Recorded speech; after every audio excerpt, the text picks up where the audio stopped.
Welcome to ఆర్ఫై TV news. Arakuloya ZP guest హౌస్లో Dandakaranyam liberation organisation వారి ఆధ్వర్యంలో 3 రోజుల సమీక్ష సమావేశం ఏర్పాటు చేశారు. 1994 డిసెంబర్ 27 తేదీన స్వర్గీయ డాక్టర్ చండా ఏలియా స్థాపించిన దండకారణ్య విమోచన సమితి.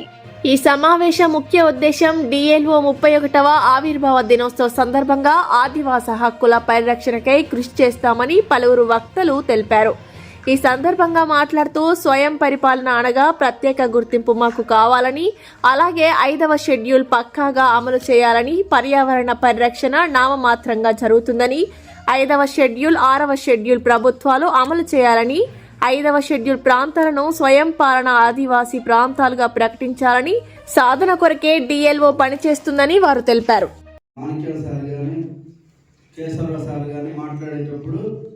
మీరు బాగా ఒక విషయం మీరందరూ కూడా వినుంటారు. 80% సంపద ఎవరిది?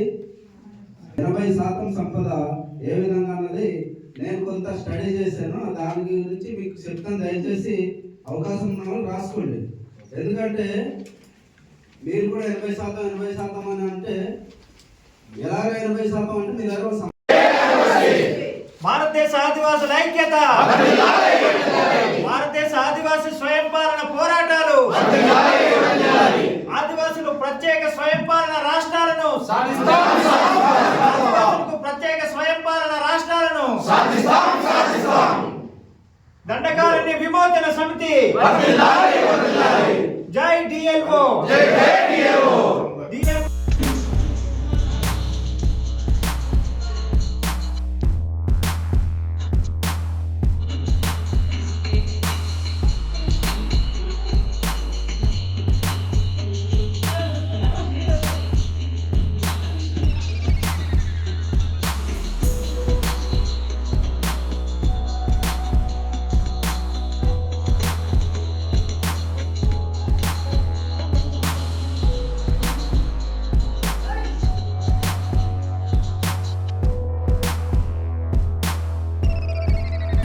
కోడ ఆనందరావు. నేను దండకారణ్య ఉద్యోగ సమితి రాష్ట్ర అధ్యక్షులుగా పనిచేస్తూ ఉన్నాను. ఈరోజు అరకువేలిలో దండకారణ్య విమోచన సమితి యొక్క ఆవిర్భావ దినోత్సవం 2వ రోజు మీటింగ్ జరుగుతూ ఉంది. ఈ దండకారణ్య విమోచన సమితి అనేది ఏదైతే ఆదివాసీ భూప్రాంతం ఉందో 5th షెడ్యూల్, భారత రాజ్యాంగం 5th షెడ్యూల్గా గుర్తించినటువంటి ఈ యొక్క ఆదివాసీ భూభాగాన్ని వివిధ రాష్ట్రాల్లో అంటే ఇటు ఆంధ్రప్రదేశ్లోను, అటు తెలంగాణలోను, అటు ఒరిస్సాలో ఉన్నటువంటి మొత్తం ఈ గ్రీన్ ఫీల్డ్ అంతా కలిపి ప్రత్యేకమైనటువంటి ఒక స్వయం ప్రతిపత్తి గల ఆదివాసీ రాష్ట్రం మాకు కావాలని మేము డిమాండ్ చేయడం జరుగుతూ ఉంది. ఈ యొక్క డిమాండ్తోనే 1994 డిసెంబర్ 27వ తారీఖున అమరులు డాక్టర్ చండా ఏలియా గారు డిఎల్ఓ అనే సంఘాన్ని స్థాపించారు. ఆ రోజు నుండి నేటి వరకు సుమారు 30 సంవత్సరాల వరకు ఈ యొక్క స్వయం పాలన రాష్ట్రం కోసం విధి విధాలుగా దపదపాలుగా అక్కడక్కడ పోరాటాలు జరుగుతూనే ఉంది. మేము ఏ నాటికైనా కూడా ఆదివాసులు అనే వాళ్ళకి స్వయం పాలన వచ్చిన రోజు మాత్రమే మా హక్కులు చట్టాలు అనేది మేము కాపాడుకోగలం. ఎందుకనంటే ఈరోజు రాజ్యాంగం చాలా వరకు అమలు చేసే నాయకులైతేనేమి పెద్దలైతేనేమి పూర్తి స్థాయిలో అమలు చేయకపోవడం వలన ఈ రోజుకి ఆదివాసీ భూభాగం అంతా కూడా ఇంకా వెనకబడి ఉంది. ఈ వెనకబడి ఉన్నటువంటి ముఖ్య కారణం మాలో ఉన్న అజ్ఞానం అయితేనేమి, అమాయకత్వం అయితేనేమి.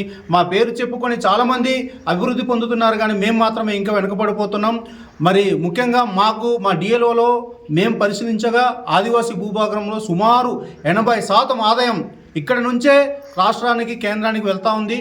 కానీ అభివృద్ధిలో మాత్రం ఈ నేటికి ఇంకా కనీస మౌలిక సదుపాయాలు లేనటువంటి ఒక ఇంకా దీనస్థితిలో ఈ ఆదివాసీ భూభాగం ఉంది. వీటన్నిటి నుంచి మాకు విముక్తి కలగాలంటే ఎవరైతే ఆదివాసులు ఉన్నారో అందరూ ఐక్యమవ్వాలి. ఈ వివిధ సంఘాల్లో, గిరిజనేతర సంఘాల్లో పనిచేస్తూ ఉన్న ప్రజా సంఘాలు అయితేనేమి, రాజకీయ పార్టీలు అయితేనేమి, వాళ్ళందరూ కూడా ఆ భ్రమల నుంచి బయటికి రావాలి. ఆదివాసులు అందరూ ఐక్యం కలిసి సమైక్యంగా ఉద్యమాలు చేసి ఆదివాసీ స్వయం ప్రతిపలుగా ఆదివాసీ రాష్ట్రాన్ని దండకారణ్య రాష్ట్రాన్ని సాధించుకున్నప్పుడు మాత్రమే మనం రాజుల మొత్తం అప్పుడు దాకా బానిసలుగానే ఉంటాం. కాబట్టి ఈ రకంగా అందరూ ఐక్యమై ముందుకు సాగాలని ఈ సందర్భంగా తెలియపరుస్తున్నాను. అన్ని రాష్ట్రాల్లో కూడా స్వయం పాలన రాజ్యాధికారం కోసం ఆదివాసులు ఇవాళ పోరాటాలు సిద్ధమయ్యారు, పోరాటాలు చేస్తున్నారు. ఆ దిశగా డిఎల్ఓ ఈ 30 సంవత్సరాలుగా మరి ఆదివాసులను చైతన్యం చేస్తుంది. మరి ఇందులో భాగంగా ఈరోజు మేము ఏమంటున్నామంటే భారతదేశంలో ఉన్నటువంటి ఆదివాసీ ప్రజా సంఘాలు, వివిధ ఆదివాసేతర రాజకీయ పార్టీల్లో ఉన్నటువంటి ఆదివాసీ ప్రజాప్రతినిధులందరికీ కూడా మేము పిలుపునిస్తున్నాం. స్వయం పాలన పోరాటాల్లో మీరందరూ కూడా మమేకం కావాలి, మీ సంఘీభావం తెలపాలి, పోరాటంలో స్వయంగా మీరు భాగస్వాములు కావాలి. ఎప్పుడైతే మనం స్వయం పాలన రాజ్యాధికారం వచ్చిందో అప్పుడే భారతదేశ ఆదివాసులకు విముక్తి కలుగుతుందని చెప్పేసి ఈ సందర్భంగా మేము తెలియజేస్తూ, అందరూ కూడా భారతదేశంలో ఉన్నటువంటి అన్ని ఆదివాసీ సంఘాలు, అదేవిధంగా ఆదివాసేతరులు కూడా, ఆదివాసీ శ్రేయోభిలాసులు ఉన్నారు, మేధావులు, వాళ్ళందరూ కూడా ఈ స్వయం పాలన ఉద్యమంలో భాగస్వామ్యమై భారతదేశంలో ఉన్నటువంటి ఆదివాసులకు స్వయం పాలన వైపు, పోరాటాల వైపు మొక్కుబడి చేసేటట్టుగా వాళ్ళు సహకరించాలని చెప్పేసి ఈ సందర్భంగా మేము మరి తెలియజేస్తూ, అదేవిధంగా భారత ప్రభుత్వం, కేంద్ర రాష్ట్ర ప్రభుత్వాలు కూడా మన ఆదివాసుల పక్షాన మరి ఈ న్యాయమైనటువంటి డిమాండ్ని మీరు పరిశీలించాలని చెప్పేసి ఈ సందర్భంగా కేంద్ర రాష్ట్ర ప్రభుత్వాలకు కోరుతున్నాం. Thank you. రాజు, నేను డిఎల్ఓ స్టేట్ ప్రెసిడెంట్. మరి ఈ 3 రోజులు జరుగుతున్నటువంటి ఈ యొక్క డిఏలో ఆవిర్భావ దినోత్సవ సందర్భంగా మరి ఈ డిఏలో 1994లో స్థాపించబడి ఇప్పటికీ 31 సంవత్సరాలు, అంటే 3 దశాబ్దాలుగా కొనసాగుతూ ఏంటంటే ఇన్ని దశాబ్దాలు కొనసాగినప్పటికీ కేంద్ర రాష్ట్ర ప్రభుత్వాలు ఈ 5th 6th షెడ్యూల్ ఏరియాని వాళ్ళు గుర్తించలేదు కనుక ఖచ్చితంగా ఈ 5th 6th షెడ్యూల్ ఏరియాని స్వయం పరిపాలన, అంటే మాకు ప్రత్యేకమైన ఒక హక్కును మాకు కల్పించాలని మేము కోరుతున్నాం. అంతేకాదు మా యొక్క 5th షెడ్యూల్ ఏరియాని మేము పరిపాలించుకుంటేనే మా హక్కులను, మా యొక్క చట్టాలను మేము కాపాడుకుంటామని మనవి చేస్తూ ముగిస్తున్నాం. డిఎల్ఓ డిఈఓ జాతీయ సలహాదారుగా ఉన్నాను. మరి డిఎల్ఓ 31వ ఆవిర్భావ దినోత్సవాన్ని మేము జరుపుకోవటం జరుగుతుంది. ఈ కార్యక్రమంలో భాగంగా శిక్షణ తరగతులు కూడా మేము ఏర్పాటు చేసుకున్నాం. 3 రోజుల పాటు ఈ కార్యక్రమం మేము జరుపుకుంటున్నాం. మరి గత కాలంలో జరిగినటువంటి కార్యక్రమాలని సమీక్ష చేస్తున్నాం. అలాగే భవిష్యత్తు కార్యక్రమాలన్నీ కూడా చర్చించుకోవడం జరుగుతుంది.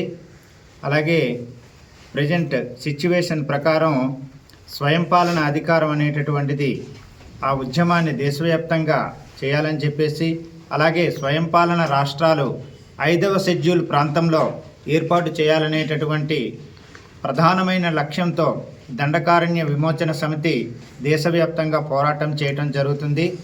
అందులో భాగంగా మరి 5వ షెడ్యూల్లో ఉండేటటువంటి 10 రాష్ట్రాలకు సంబంధించినటువంటి సమస్త ఆదివాసులు, అలాగే స్వయం పాలన పోరాటాలు చేస్తున్నటువంటి సంఘాలతో మేము సమీకృతంగా ఈ ఉద్యమాన్ని విస్తృతంగా చేయడానికి మాకు డిఎల్ఓ ఒక లక్ష్యాన్ని పెట్టుకుని మేము ముందుకెళ్తున్నాం.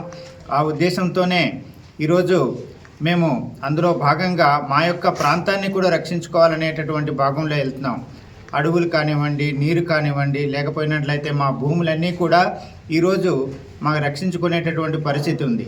ఈరోజు భారతదేశ ఆదాయంలో 80% దండకారణ్య భూభాగం నుంచి వస్తుంది.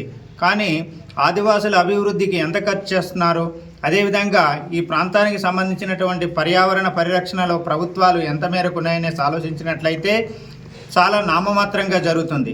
ఈరోజు గనుల తవ్వకాలు జరుగుతున్నాయి, అలాగే రకరకాలైనటువంటి కార్యకలాపాలు జరుగుతున్నాయి. దీనివల్ల ఆదివాసులు నష్టపోతున్నారు, అదేవిధంగా వారి యొక్క జీవనం నష్టపోతుంది. కాబట్టి మాకేమిటంటే 5వ షెడ్యూల్ని పక్కాగా అమలు చేయాలి. అదేవిధంగా రాజ్యాంగంలో ఇచ్చినటువంటి 5వ షెడ్యూల్ ప్రకారం ఆదివాసీ స్వయం పాలన ప్రాంతాలుగా దీన్ని ప్రకటించినట్లయితే వాటిపై సంపూర్ణమైనటువంటి అధికారాలు ఆదివాసులకే చెందుతాయి. మా చట్టాలను మేమే చేసుకుంటాం. అలాగే సపరేట్ రాష్ట్రాల ద్వారా మా యొక్క జీవన విధానానికి సంబంధించినటువంటి పరిపాలన విధానాన్ని మేము ఏర్పాటు చేసుకుంటాం. ఇదంతా కూడా రాజ్యాంగబద్ధంగా ఇచ్చినటువంటిది. మనకు రాజ్యాంగంలో 5-6 షెడ్యూల్ ఉన్నాయి. ఇది రాజ్యాంగంలో మినీ రాజ్యాంగమైనటువంటిది. మరి 70 ఏళ్ల కాలంలో ఇవి అమలు జరగటం అనేటటువంటిది ఎక్కడా లేదు, నామమాత్రంగా కూడా జరగనటువంటి పరిస్థితి ఉంది. కాబట్టి 5వ షెడ్యూల్ 6వ షెడ్యూల్లో చెప్పినటువంటి ప్రతి విషయాన్ని ప్రభుత్వాలు అమలు చేయాలి. అది ఈ 70 ఏళ్ల కాలంలో అమలు జరగలేదు. కాబట్టి తప్పనిసరిగా ఈ 5వ షెడ్యూల్ ప్రాంతాలను స్వయం పాలన ఆదివాసీ రాష్ట్రాలుగా ప్రకటించాలి. వాటి సాధన కోసమే డిఎల్ఓ పనిచేస్తుంది. మరి దండకారణ్య భూభాగంలో ఉండేటటువంటి ప్రతి ఆదివాసీ సంఘం అన్నీ కూడా దీనికోసమే పనిచేస్తుంది. ఆ ఉద్దేశంతోనే డిఎల్ఓ పనిచేస్తుంది.